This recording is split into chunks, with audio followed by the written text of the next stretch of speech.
महादेव। आप सुन रहे हैं श्रावण मास महात्म्य, भारतीय संस्कृति के माध्यम से नवा अध्याय, शुक्रवार जीवंतिका व्रत की कथा।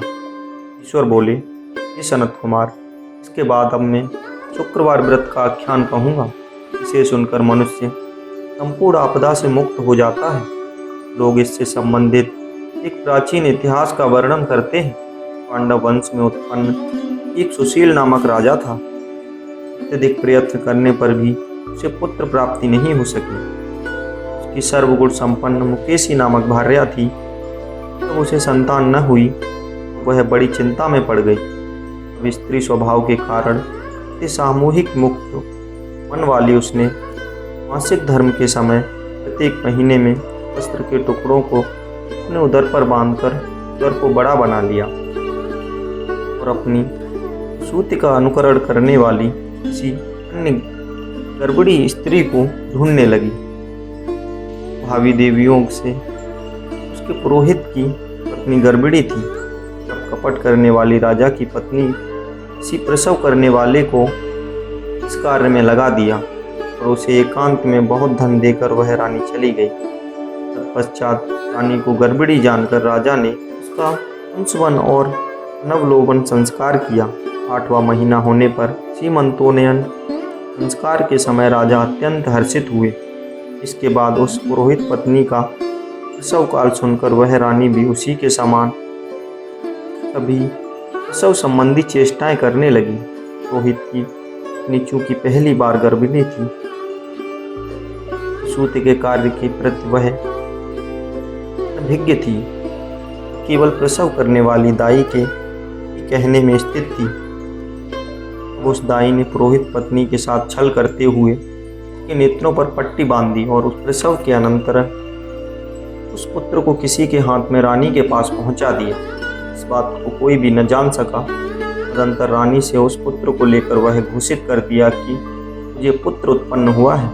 इसके बाद दाई ने पुरोहित की पत्नी के नेत्रबंद खोल दिए, अपने साथ लाए एक मांस पिंड को उसे दिखा दिया और उसके समस्त आश्चर्य तथा दुख प्रकट करने लगी। यह कैसा अनिष्ट हो गया, अपने इसे इसकी शांति अवश्य कराना। संतान न हुई तो भले ही मत हो, किंतु यह अच्छा हुआ जो तुम अपने भाग्य से जीवित रह गई। इस पर उस पुरोहित पत्नी को अपने प्रसव के स्पर्श चिंतन से बहुत संदेह हुआ।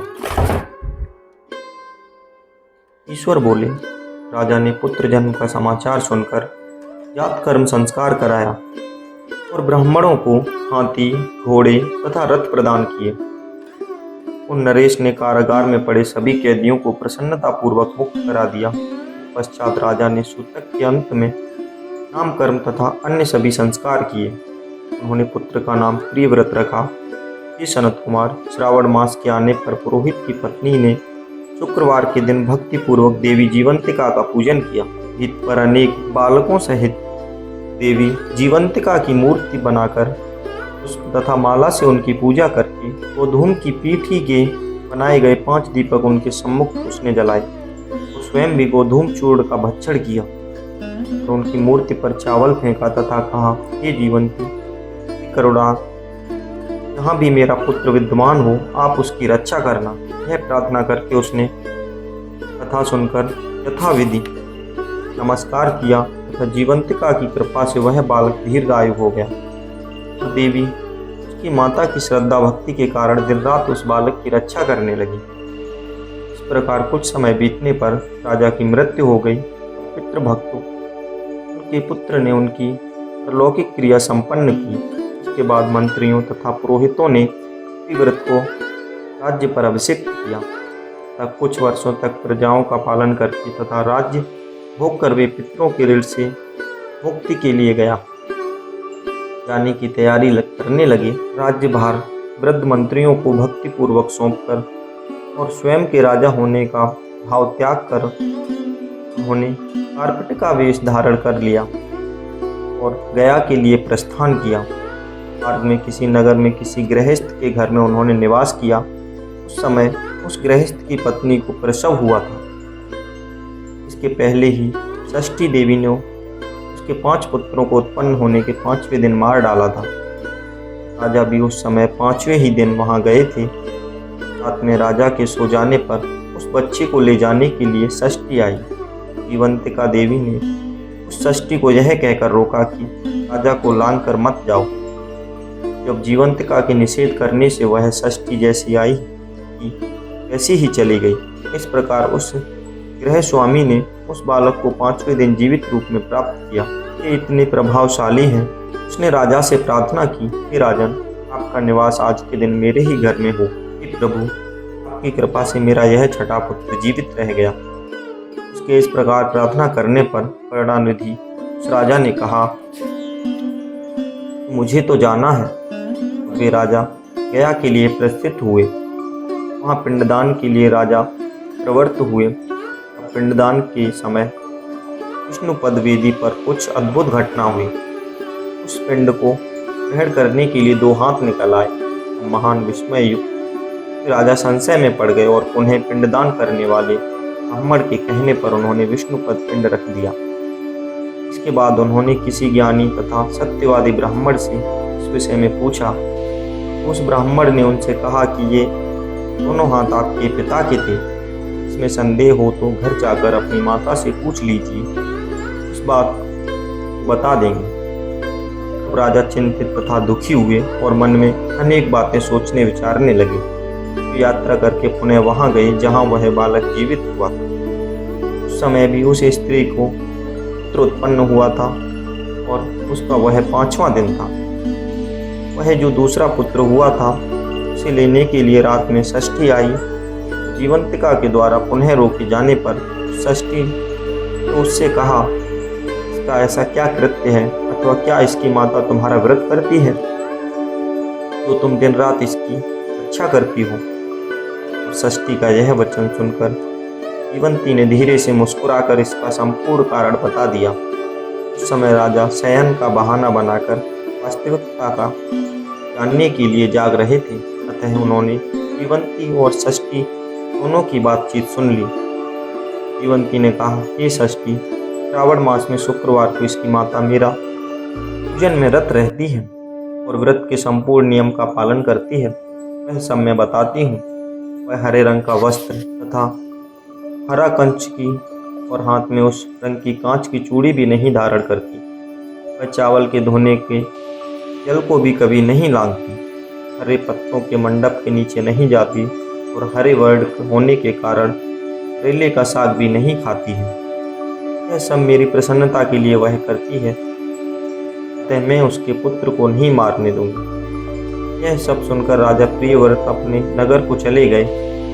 उनके देश के सभी नागरिक स्वागत के लिए आए। तो राजा ने अपनी माता से पूछा, हे माता, क्या तुम जीवंतिका देवी का व्रत करती हो? इस पर उसने कहा, मैं तो इस व्रत को जानती भी नहीं हूँ। पश्चात राजा ने यह यात्रा का समुचित फल प्राप्त करने के लिए ब्राह्मणों तथा वासिनी स्त्रियों को भोजन कराने की इच्छा से उन्हें निमंत्रण किया और व्रत की परीक्षा लेने के लिए निमित्त सुवासिनियों को वस्त्र कंच की तथा कंकड़ भेजकर उन्हें कहलाया कि वह सभी भोजन के लिए राजभवन में आना है। पुरोहित की पत्नी ने दूत से कहा कि मैं हरे रंग की कोई भी वस्तु कभी नहीं ग्रहण करती हूँ। राजा के पास आकर दूत ने उसका द्वारा कही गई बात राजा को बता दी। तब राजा ने उसके लिए सभी रक्त वर्ण के शुभ परिधान भेजे। वह सब धारण करके वह पुरोहित पत्नी भी राजभवन में आई। राजभवन के पूर्वी द्वार पर चावलों के धोने का जल पड़ा देखकर वहाँ हरे रंग का मंडप देखकर वह दूसरे द्वार से गई। तो राजा ने पुरोहित की पत्नी को प्रणाम करके इस नियम का संपूर्ण कारण पूछा। इस पर उसने इसका हेतु शुक्रवार का व्रत बताया। उस प्रिय व्रत को देखकर उसने दोनों स्तनों में से बहुत दूध निकलने लगा। दोनों वक्ष स्थलों से उस राजा को दुग्ध की धाराओं से पूर्ण रूप से सिंचित कर दिया। गया में विष्णुपदी पर निकले दोनों हाथों जीवंतिका का तथा षष्ठी दोनों देवियों को वार्तालाप तथा पुरोहित पत्नी के स्तनों से दूध निकलने द्वारा राजा को विश्वास हो गया मैं इसी का पुत्र हूँ। निरंतर पालन पोषण करने वाली माता के पास जाकर नम्रता पूर्वक पूछा, हाँ हे माता, डरो मत, मेरे जन्म का वृतांत सत्य सत्य बता दो। यह सुनकर सुंदर केशों वाली रानी ने सब कुछ सच सच बता दिया। प्रसन्न होकर उन्होंने जन्म देने वाले माता पिता को नमस्कार किया और उन्हें संपत्ति से वृद्ध प्राप्त कराया। वे दोनों भी परम आनंदित हुए। एक दिन राजा प्रियव्रत ने रात में देवी जीवंती से प्रार्थना की, हे जीवंती, तेरे पिता ये हैं, फिर गया में वे दोनों हाथ कैसे निकल आए थे? तथा देवी स्वप्न में आकर संशय का नाश करने वाला वाक्य कहा, हे प्रियव्रत, मैंने तुम्हें विश्वास दिलाने के लिए ही यह माया की थी, इसमें संदेह नहीं है। हे सनत कुमार, यह सब मैंने आपको बता दिया। श्रावण मास में शुक्रवार के दिन इस व्रत का अनुष्ठान करके मनुष्य सभी मनोरथों को प्राप्त कर लेता है। इसी के साथ यह कथा समाप्त होती है।